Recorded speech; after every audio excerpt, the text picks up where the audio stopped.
Ahead on First News 24. An 11-year-old girl was beaten in this Liberty Hill trailer, and now her mother's going to prison because of it. Treaty Oak receives aid of a different kind today, and crews in Ethiopia attempt to retrieve the body of Houston Congressman Mickey Leland. KVUE 24 Action News is next.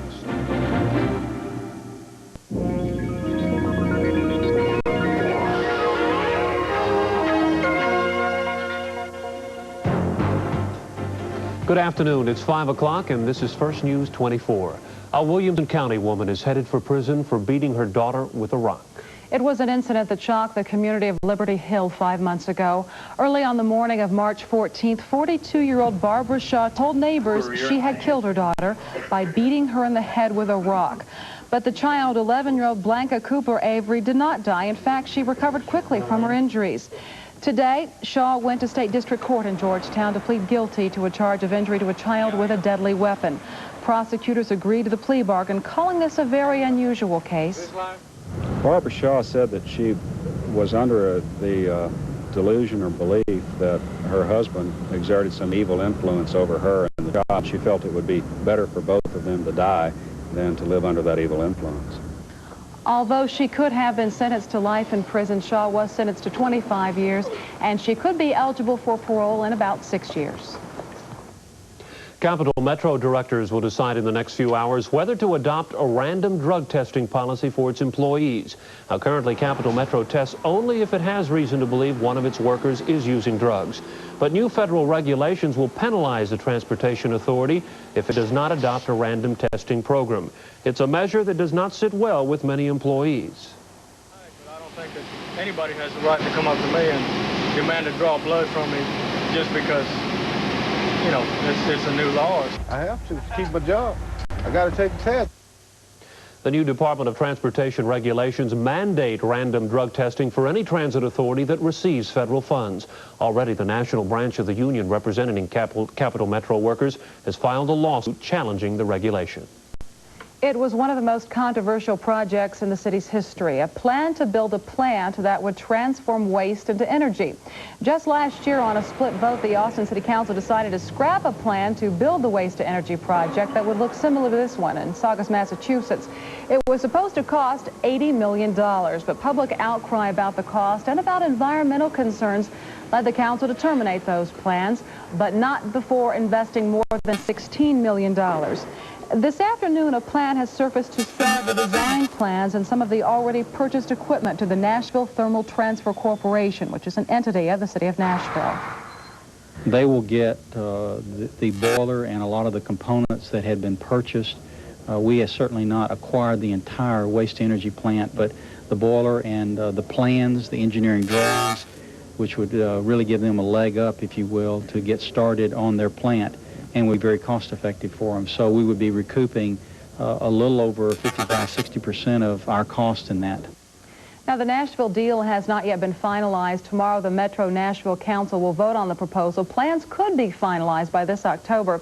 Austin City Hall would end up losing about $8 million on the deal, but city officials say recouping 50% on an abandoned project isn't bad. Tree experts from Austin and across America have spent most of the past 2 months treating the legendary treaty oak. But this afternoon, a psychic from Dallas dropped in on the 600-year-old poison tree. Sharon Capehart and a handful of her students spent a couple of hours pulling out what they called negative energy from the tree and putting in some positive energy. Psychic Capehart says she and the tree were associated in a past life, so this particular project is very important to her. She also applauds the work done by the tree experts and takes no credit for her energy transferring abilities. Oh, I just get the energy from a higher power, from an energy source more powerful than myself. Capehart says she believes the tree will live. The tree experts say they won't know for sure until next spring.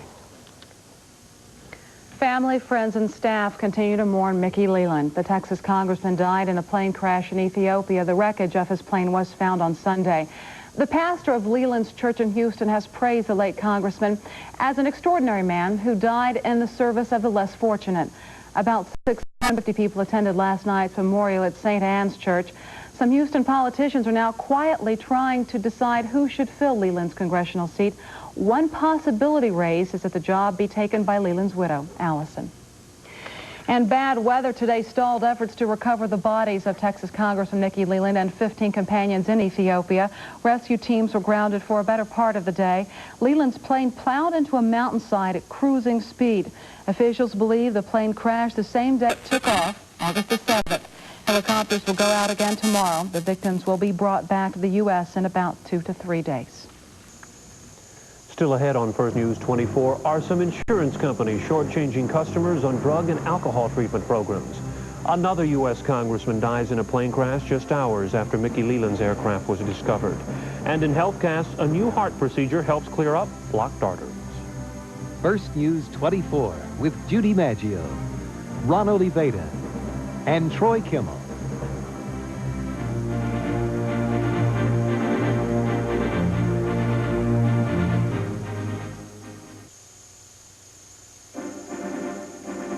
On today's Money Matters Insider Report, the drug and alcohol problem is growing at a rapid rate in America, and the problem is expected to continue to grow in the future.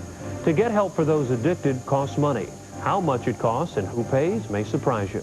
Our Treva Aladdin researching this and joins us now. Treva, how much does it cost for drug and alcohol rehabilitation, and who does pay?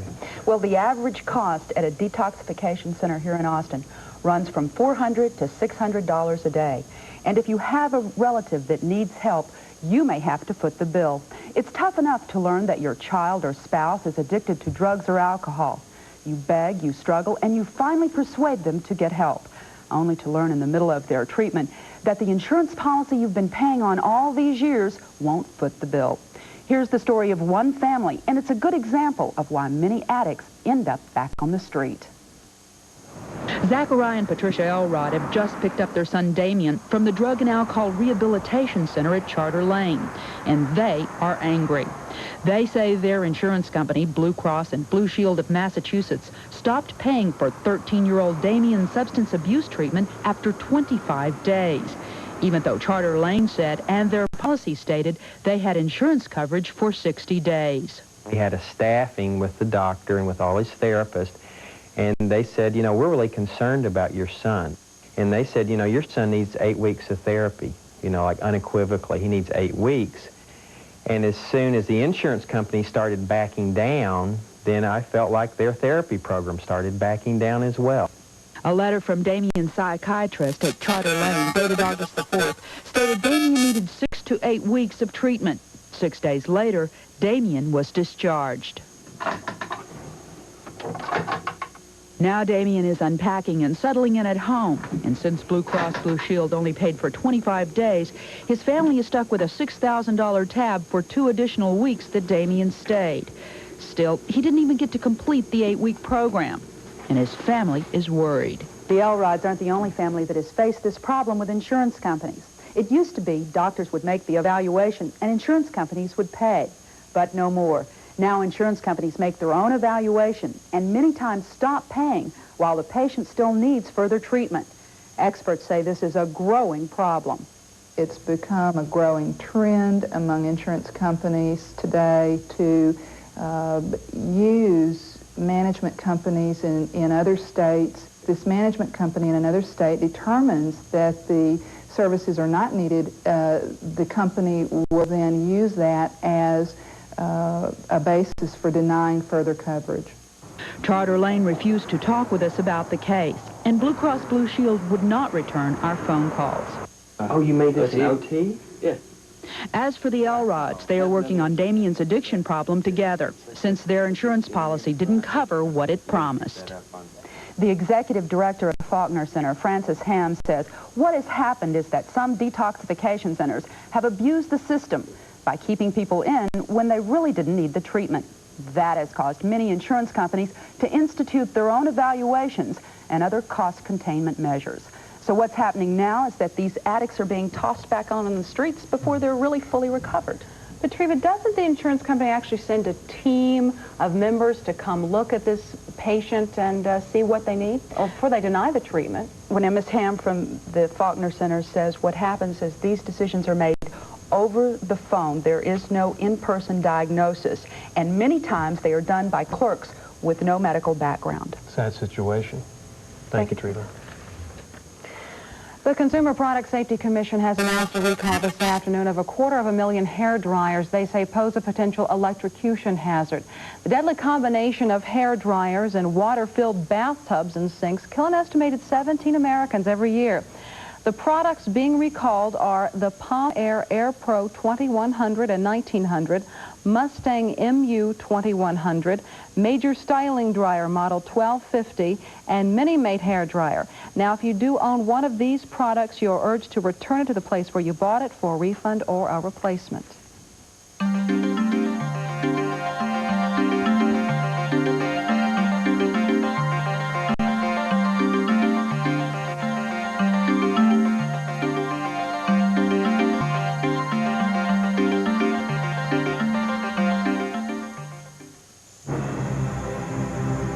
Troy Kimmel's weathercast carries the seal of approval from the American Meteorological Society. Troy Kimmel, part of your 24 storm team.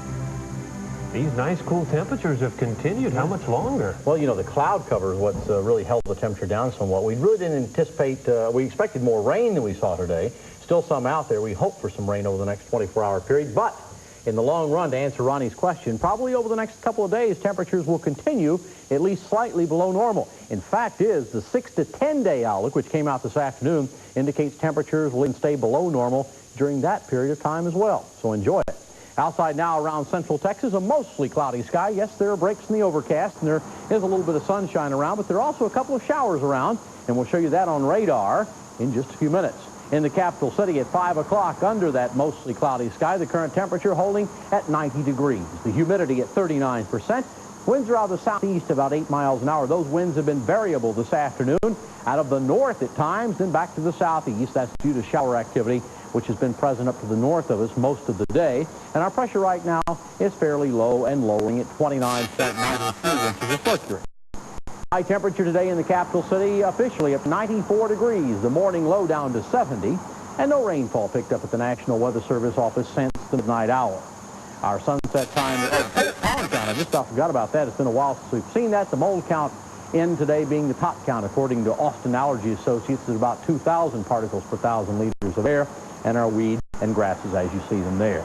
Now, our sunset time this evening across central Texas will occur at about 8:14. Sunrise tomorrow morning at 6:57. Here's our regional satellite view. This is the infrared view. We've been telling you the last couple of days about our flow of winds upstairs in the upper levels of the atmosphere at about 18 to 19,000 feet. That flow continues to move northwest to southeast across the area. In the process of blowing along, it's carrying along an upper air disturbance that has been moving very slowly across the Lone Star State and back over Oklahoma. Notice the most concentrated rain with that has been east of Oklahoma City, up around Tulsa. Fairly significant flood problems in some areas up there today. Meanwhile, back down into central Texas where we need the rainfall has been very light indeed during the course of the day today. We still are in an area of pretty good moisture, though. I think as this upper air disturbance continues to slowly move across the area the next couple of days, we'll have our rain chances continue in the forecast, although they are rather slight. Here's the visual satellite picture during the course of the day today as well. You notice the clouds there continue to move to the northwest to the southeast. And again, breaks here and there, but a couple of showers as well today. I want to show you National Weather Service radar put in motion during the course of the day. I want you to notice how Austin just kind of slips into this little hole here, and as the activity begins to die out, it seems to almost go around us during the course of the day. We have seen all the luck in the world in trying to get rain in here for the last couple of weeks, and it's almost like it continues its our unlucky trend as far as rainfall is concerned. The National Weather Service radar again during the day. Let's go to 24 color weather radar, again live. Still some activity around the area, but notice most of it off to the east, northeast, north, northwest, west, southwest, and south of the Austin area. Now, my forecast overnight tonight, we have rain in the forecast, but the chances are slim. About a 20% chance, low of 71, variable winds. Then for tomorrow, a 20% chance of afternoon showers. Look for a high of 91. And tomorrow night, more of the same, low of 71. Extended forecast, a 20% chance of showers on Wednesday. Partly cloudy Thursday and Friday. We need some rain. Our rain chances are slim through Wednesday.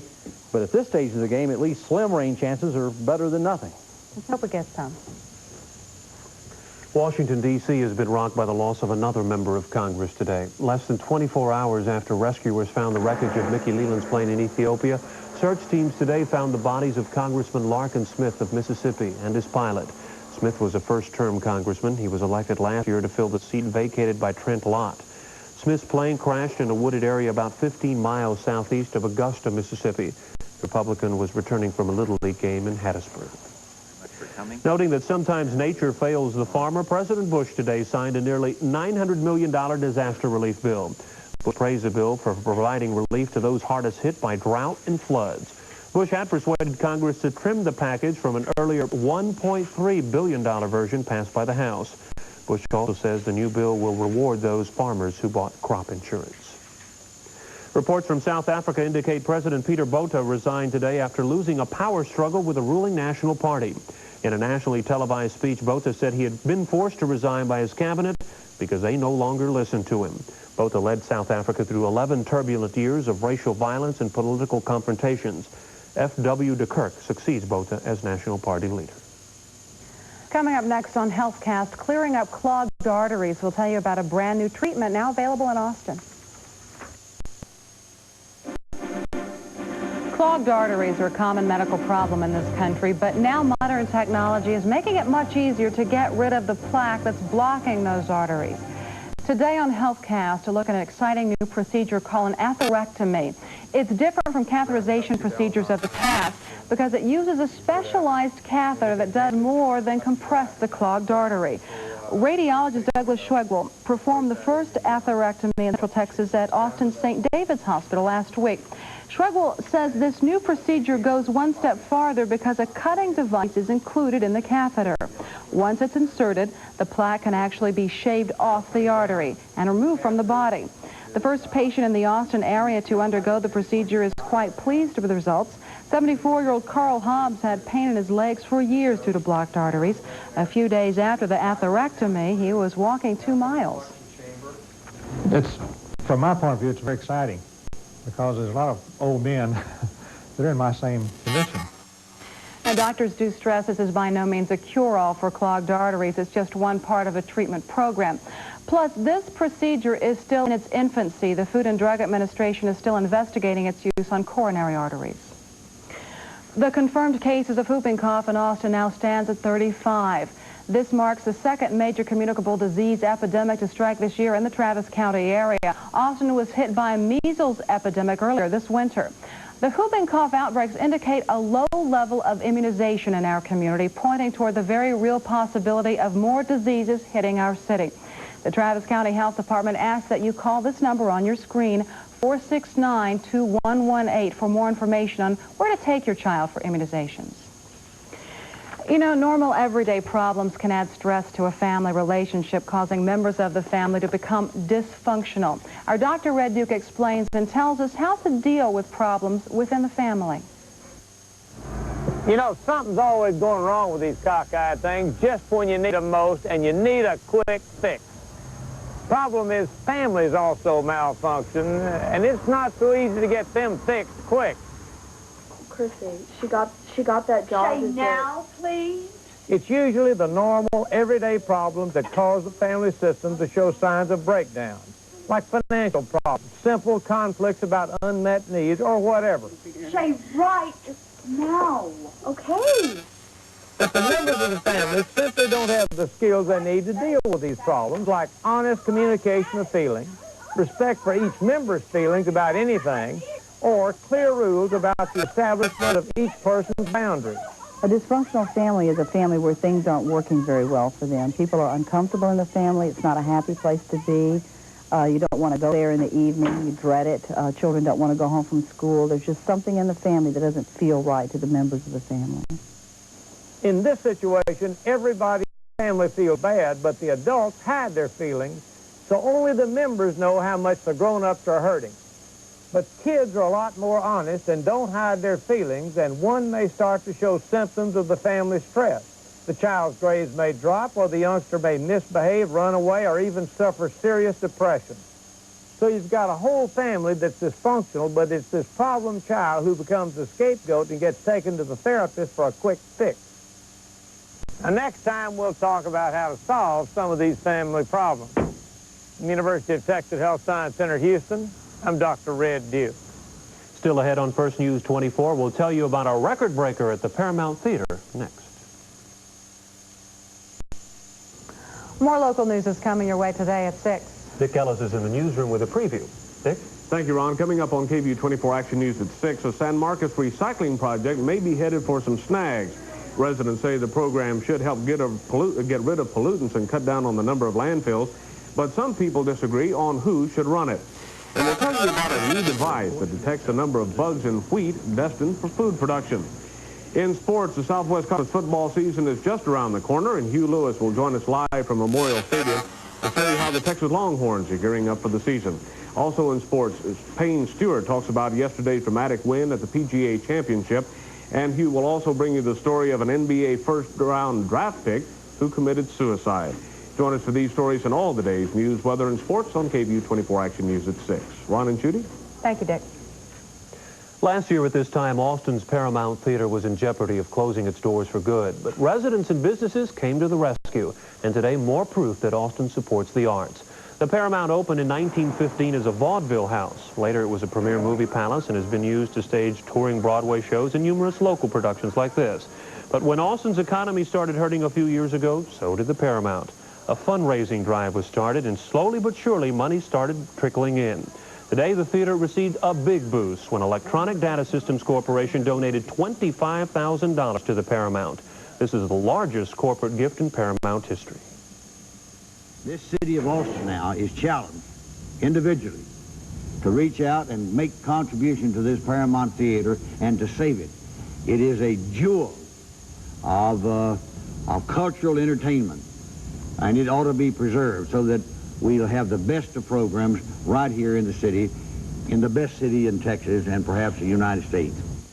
The Paramount has a new season starting soon, and among the touring shows coming to town, My Fair Lady, Dreamgirls, and Big River. Good shows. One of my favorites, My Fair Lady. Thanks for being with us this afternoon. See you again at 6.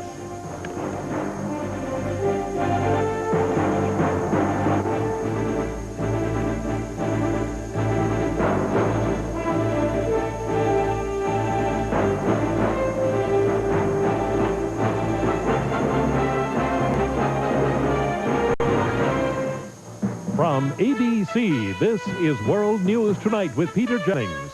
Sitting in tonight, Tom Jarrell. Good evening. The guns of Beirut today drowned out the talk about hostages. When we come back, an old way of life being crowded out by the new in South Carolina.